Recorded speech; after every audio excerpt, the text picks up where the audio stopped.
Des conteneurs font des morts sur nos routes. Les dernières victimes en date sont 2 femmes au lieu dit Carrefour Mecque dans le 7e arrondissement de la capitale. Un accident survenu à la suite de celui de Mimoman dans le 5e arrondissement, ainsi que cet autre conteneur qui a ôté la vie à certains citoyens au lieu dit des centres carrousel dans le 4e arrondissement. Sur le banc des accusés, ces cordasses délabrées qui servent à immobiliser des conteneurs sur les semi-remorques. L'état des routes, non sans évoquer la négligence des conducteurs et leurs convoyeurs, entre autres raisons évoquées par les conducteurs eux-mêmes.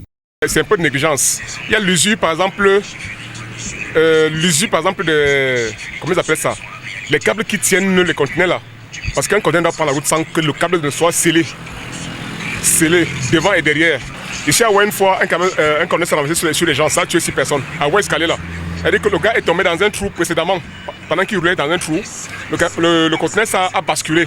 Le chauffeur il s'est passé là-dessus, il n'a pas su arriver devant. Le camion a tangué et puis ça s'est renversé sur les gens. La maîtrise de la conduite ainsi que l'expérience sont requises. Des vies en dépendent. Il y a maintenant aussi la stabilisation du camion. Parfois, lorsque le camion dans l'état des routes est aussi pour beaucoup. Vraiment, c'est aussi pour beaucoup. L'état des routes représente pour ces derniers l'élément le plus important et la cause majeure de ces catastrophes qui emportent des vies. La question est sur toutes les lèvres, pourquoi tant de légèreté dans le respect des mesures de sécurité pourtant connues des acteurs?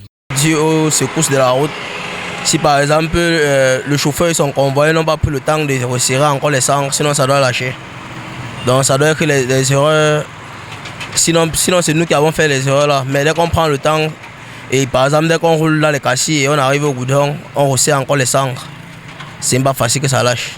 Des mesures conséquentes ont pourtant été prises par des autorités compétentes pour réglementer la circulation de ces gros porteurs en zone urbaine. Mais force est de constater que toutes les dispositions sont foulées aux pieds, emportant avec elles des vies humaines.